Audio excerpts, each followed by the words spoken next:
प्यारे बच्चों, नमस्ते।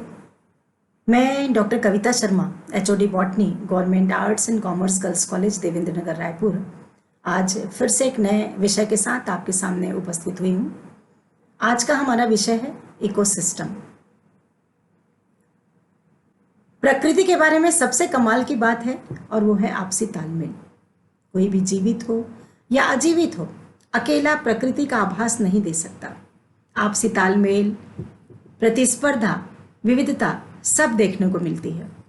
यानी प्रकृति एक साथ जीने की प्रक्रिया का ही प्रतिबिंब है और इसी आपसी संबंधों का अध्ययन आज हम करने जा रहे हैं, जिसे पारिस्थितिकी का विज्ञान कहते हैं।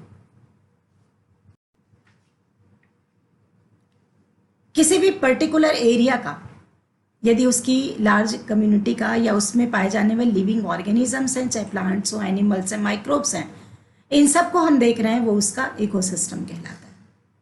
जो उसकी लिविंग और फिजिकल कंपोनेंट्स हैं, जो एक दूसरे से न्यूट्रिएंट साइकिल और एनर्जी फ्लो के द्वारा जुड़े हुए रहते हैं, ये पूरा मिलकर के बनता है इकोसिस्टम। इकोसिस्टम किसी भी साइज का हो सकता है, पर किसी पर्टिकुलर प्लेस का रहता है। जैसे आपके सामने राइट हैंड साइड में एक इमेज आई है, ग्राफिकल रिप्रेजेंटेशन है कि इकोसिस्टम दो प्रकार का होता है, बायोटिक और अबायोटिक। बायोटिक जो इकोसिस्टम है उसमें प्रोड्यूसर्स होते हैं, कंज्यूमर्स होते हैं, डिकम्पोजर्स होते हैं। जो सोलर एनर्जी है उसको लेकर के जो भी ग्रीन प्लांट्स हैं वो फोटोसिंथेसिस करते हैं, दैट मीन्स वो फूड प्रोड्यूस कर रहे हैं, वो प्रोड्यूसर हैं। उनको हर्बीवोर्स लेते हैं, फिर उनको कार्निवोर्स लेते हैं, और फिर आते हैं ह्यूमन बींग्स जो हर्बीवोर्स भी होते हैं और कॉम्निवोरस भी हो सकते हैं। इसको और अच्छे से अब हम समझते हैं।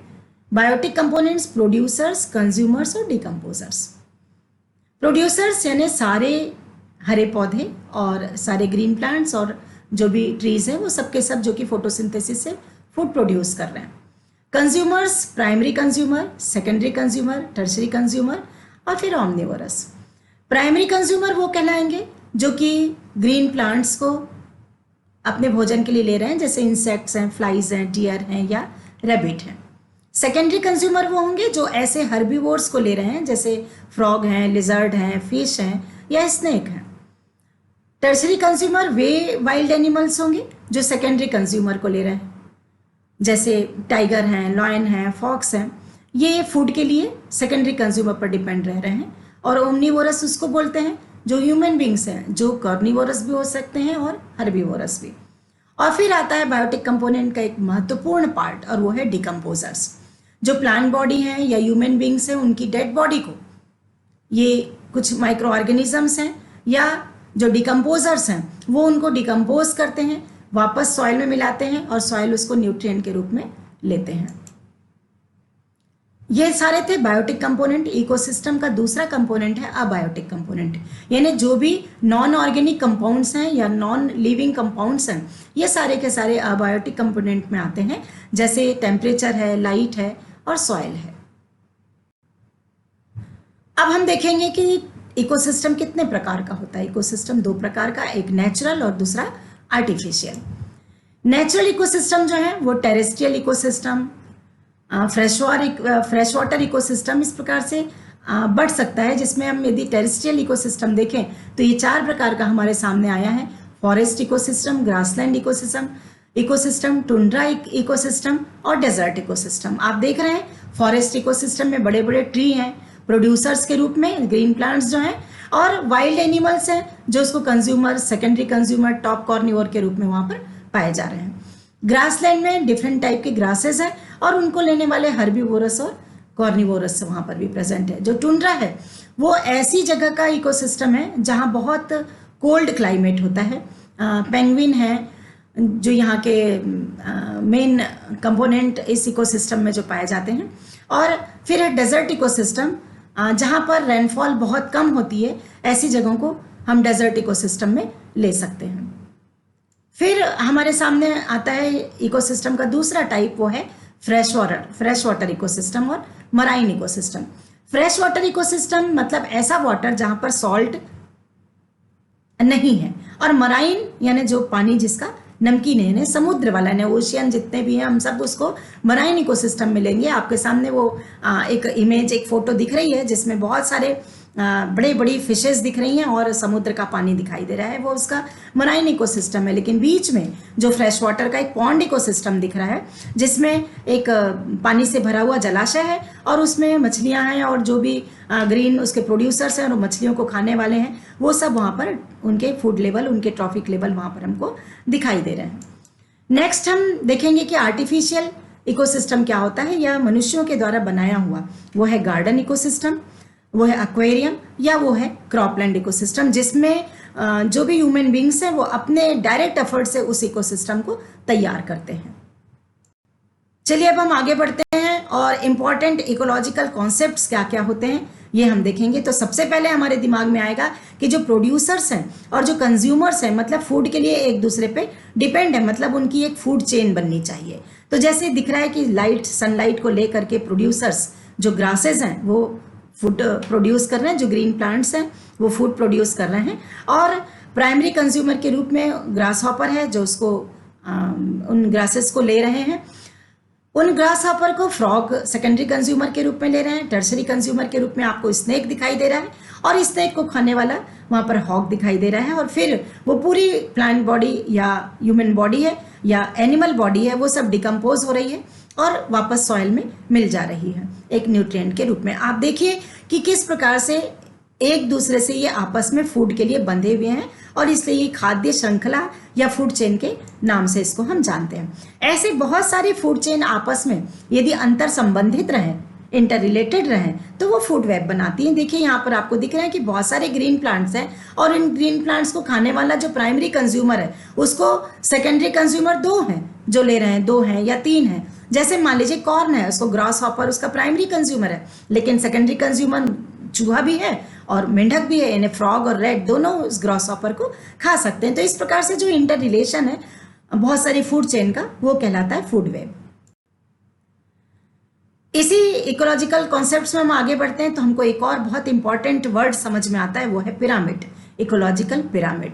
यानी बहुत सारे जो इकोलॉजिकल पैरामीटर्स हैं जैसे नंबर है, बायोमास है, एनर्जी है, ये सारों का एक ग्राफिक रिप्रेजेंटेशन रहे एक स्टेप वाइज मैनर में या एक सिस्टमेटिक ढंग से इसको यदि प्रेजेंट किया जाए वो उसका पिरामिड कहलाता है।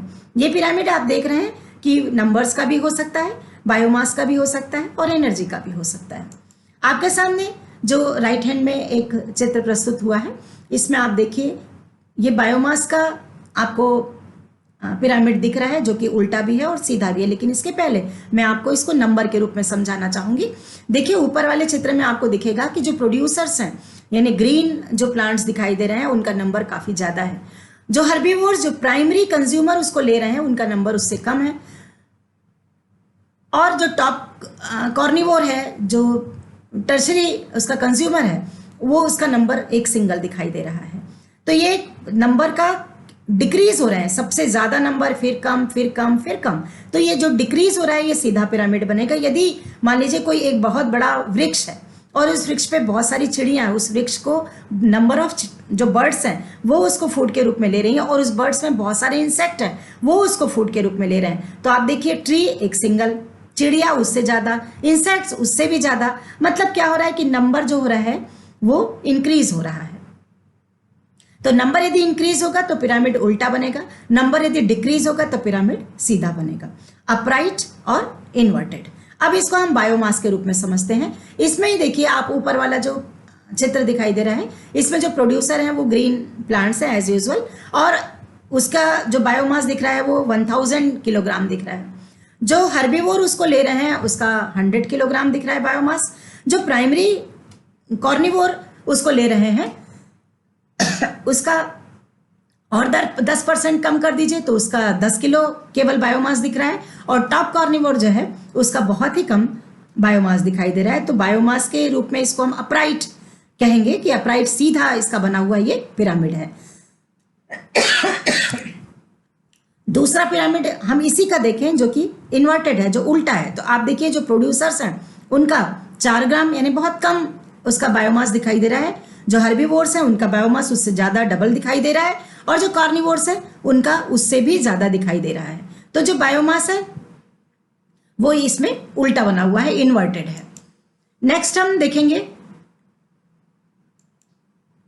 ये आपके सामने आ रहा है एनर्जी का पिरामिड। आप देखिए ये डिफरेंट ये जो लेवल दिखाई दे रहे हैं, हम इसको जो भी खाद्य श्रृंखला है, ये खाद्य के लिए जो लेवल बनाए गए हैं, भोजन के जो स्तर बने हुए हैं, ये कहलाते हैं इसके ट्रॉफिक लेवल। जैसे नीचे प्रोड्यूसर दिख रहे हैं तो ये T1 यानी ट्रॉफिक लेवल 1 हुआ, प्राइमरी कंज्यूमर ट्रॉफिक लेवल 2 हुआ। तो ये इसके डिफरेंट लेवल हैं। आप देखिए एनर्जी के तौर पे, एनर्जी के रूप में जब हम इसको देखेंगे तो जो ग्रीन प्लांट्स हैं सबसे ज्यादा एनर्जी उसमें दिखाई दे रही है, वो सबसे अधिक एनर्जी उसमें है। जैसे जैसे वो अगले लेवल पर जाएगा, वो जो एनर्जी है वो हीट के रूप में खोती जाएगी, गर्मी के रूप में वो होते जाएगी और कम होती जाएगी। आप देखिए जितनी ज्यादा लंबी फूड चेन होगी तो अंतिम सदस्य के पास में बहुत कम ऊर्जा उसको मिलेगी। यानी एनर्जी का जो पिरामिड बनेगा हमेशा सीधा बनेगा, जिसमें सबसे ज्यादा प्रोड्यूसर्स के पास एनर्जी और धीरे धीरे हर ट्रॉफिक लेवल पर वो एनर्जी कम होती जाएगी। इस प्रकार से अभी हमने देखा कि किस प्रकार से इकोसिस्टम में हमने बायोटिक और अबायोटिक कंपोनेंट देखा। बायोटिक कंपोनेंट में प्रोड्यूसर्स हैं, कंज्यूमर्स हैं, डिकम्पोजर्स हैं, उनको हमने देखा। अबायोटिक कंपोनेंट में जितने भी नॉन लिविंग कंपोनेंट थे वो सारे के सारे, चाहे लाइट हो, टेम्परेचर हो, सॉइल हो, वो सारे अबायोटिक कंपोनेंट में आए। फिर हमने देखा कि फूड चेन किसको बोलते हैं, फूड वेब किसको बोलते हैं, और ट्रॉफिक लेवल क्या होता है, एनर्जी फ्लो कैसी होती है, और डिफरेंट टाइप के पिरामिड्स क्या होते हैं। इस प्रकार से मैंने आपको आज इकोसिस्टम का एक ब्रीफ लेक्चर आपको दिया है। यदि किसी भी प्रकार की क्वेरी आपके मन में हो, कोई क्वेश्चंस आपके दिमाग में आते हो, तो मेरा मेल आईडी है drktsharma@gmail.com और मेरा फ़ोन नंबर है 9826130100। नमस्कार।